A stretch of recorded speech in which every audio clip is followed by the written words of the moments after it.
Imagine you're in an international airport, just a regular flight to Dubai, passengers with heavy suitcases, and no questions asked as they move through the terminal. Everything seems calm and effortless, but beneath those clothes and toiletries lies a secret. Millions of pounds in cash, vacuum-sealed and untraceable. This is the story of a mysterious, luxurious network that smuggled more than 100 million pounds out of Britain, and a mastermind who controlled it all from the shadows. Ready to pull back the curtain on this mystery?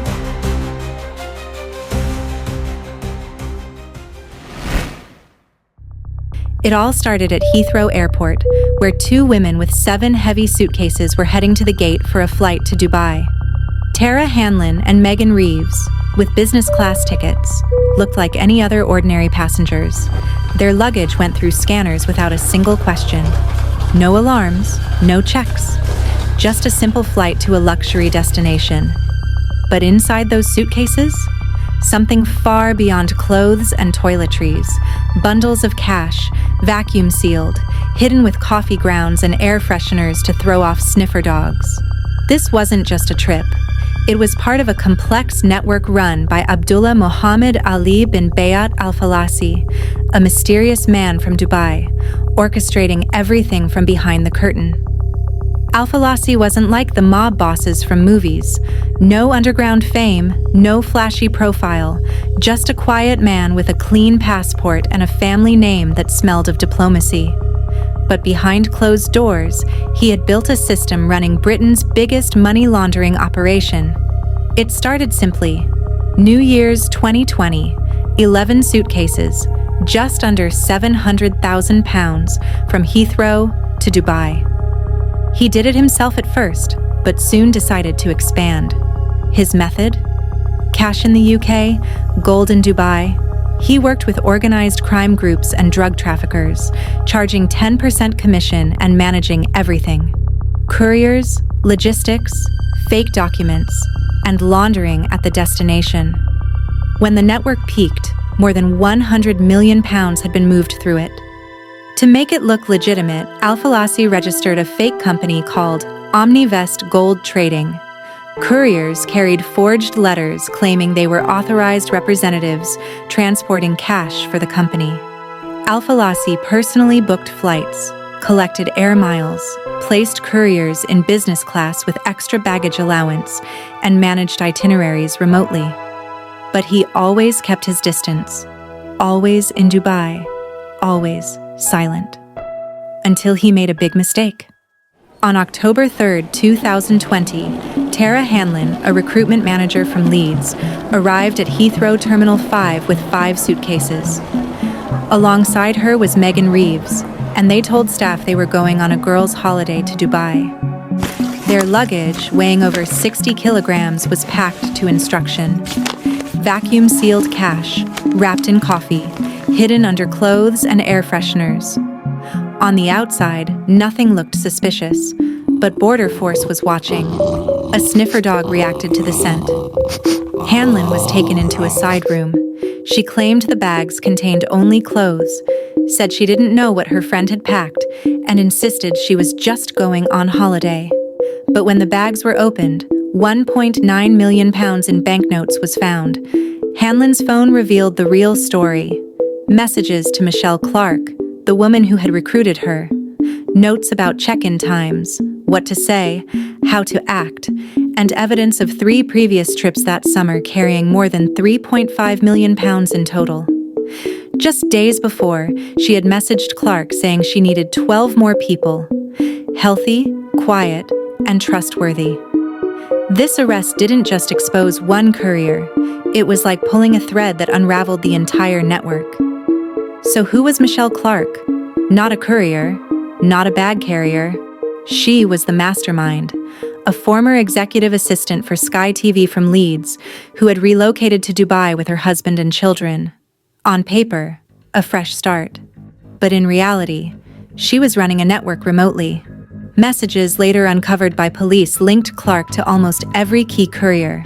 She managed flights, sent fake documents, and gave instructions via encrypted group chats. One chat, called Sun and Candy, was filled with emojis, but behind it was one of the most sophisticated cash smuggling operations Britain had ever seen. Couriers were handpicked and vetted by Clark. Precise instructions, down to the hour. No phone calls, no outside messages.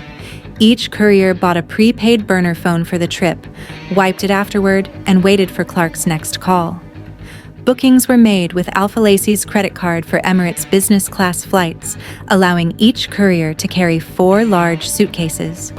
In Dubai, handlers waited. Drop-offs were always quick and clean.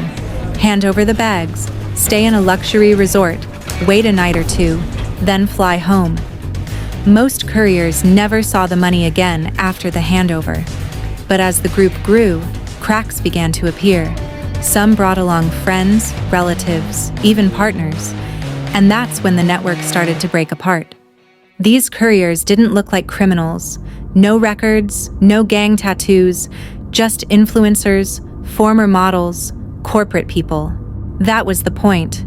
Most were recruited directly by Clark. A quick job, a few £1,000s for a few days' travel. No drugs, no guns, just luggage. A company letter explained it all. Like Jo Oven, a former model known for her relationship with boxer Joe Calzaghe. Clark met her in Knightsbridge and offered £3,000 plus luxury accommodation in Dubai. Oven agreed and later brought in her partner, Jonathan Johnson. Johnson, an executive recruiter, was cautious, but together with Oven carried nearly £3 million over 2 trips. Amy Harrison from Surrey, quiet and low profile, made 3 trips, often helping with logistics and paperwork. Beatrice Agudi, 26 from Fulham, with a media background, was hesitant at first, but Clark persuaded her with stamped certificates and booked flights. She eventually organized 16 trips for other couriers. Nicola Aines, 56, from Leeds, with little online presence, carried 19 suitcases containing £6.5 million over 3 trips. Mohammed Elis was solitary, flying alone with sealed instructions. Megan Reeves, drowning in debt, entered through Hanlon. 1 trip turned into 13. Stacey Bork, with no online footprint, always flew with heavy cases and fake paperwork. Paige Henry, just 25, carried over £8 million across 4 trips without a slip-up. Most believed it was legal, or simply didn't ask questions. They all shared one belief: get in, do the job, and never get caught. Now you might be wondering, how did 3D scanners fail to detect the money? To find out, stay with me until the end of this video and don't forget to like it. The system, though precise, wasn't perfect. Cash was collected from gangs across the UK, mostly drug-related. In bare London flats with no furniture or cameras, just tables, scales, and vacuum sealers, it was packaged into 500,000 bundles. The money was vacuum sealed, masked with coffee and air fresheners. UK airport security focuses on explosives and weapons, not cash. At Heathrow, luggage is checked with 3D scanners, but cash isn't flagged. The law says anything over £10,000 must be declared, but the system relies on honesty. No routine checks. Once airborne, no one follows up. This loophole was where the network thrived. In Dubai, fake Omnivest gold trading letters made everything look official. The bags passed without question, handlers were waiting, and everything went smoothly, until mistakes began. Hanlon's arrest was the first domino. Her phone exposed Clark. The National Crime Agency (NCA) followed the trail. Zdenek Kamarit, a Czech national, was caught weeks later at Heathrow with £1.3 million. Jo Oven and Jonathan Johnson were arrested in March 2022 in Manchester, after 2 trips in 2020 with £5 million. Amy Harrison, with £6 million across 15 suitcases, was caught soon after. Beatrice Agudi was arrested at her home in May 2021. Nicola Aines was exposed through travel records. Mohammed Elis came under suspicion when a suitcase containing £431,000 went missing en route and was later found. Each arrest revealed more of the puzzle. Similar messages, booking data, email receipts, all pointing to one frequent flyer account, one credit card, one company letterhead, and behind it all, one name, Abdullah Al Falasi. But there was a problem. He was in Dubai, out of reach. Until he caught himself in his own trap. In December 2021, Al Falasi traveled to London with his wife and children for a personal trip. They stayed in a luxury Belgravia apartment, no aliases, no hiding. Perhaps he thought he was still invisible. But the NCA was ready. Over lunch, he was quietly arrested. 3 phones were seized, passport photos of couriers, delivery instructions, itineraries, packing lists, and suitcase photos. Everything was there. At Isleworth Crown Court in summer 2022, the story came to an end. Al Falasi pleaded guilty to laundering more than £100 million. The judge said his network was massive, sentencing him to 9 years and 7 months in prison. £2.5 million in assets, including a Mercedes G63, a Ford pickup, and 3 Rolex watches, were confiscated.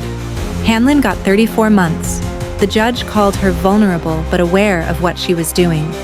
Zdenek Kamarit got 2 years and 10 months. Joe Oven received a 2-year suspended sentence with 200 hours of unpaid work.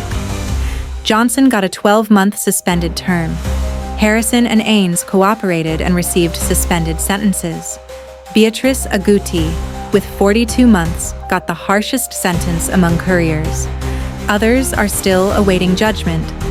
Clark remains in Dubai, grounded, under pursuit. This network used airports like highways. No threats, no weapons, just suitcases of money and an invisible system. What do you think? Was justice served? Tell me in the comments.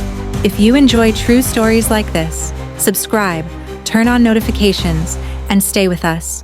There's always another case waiting to be uncovered.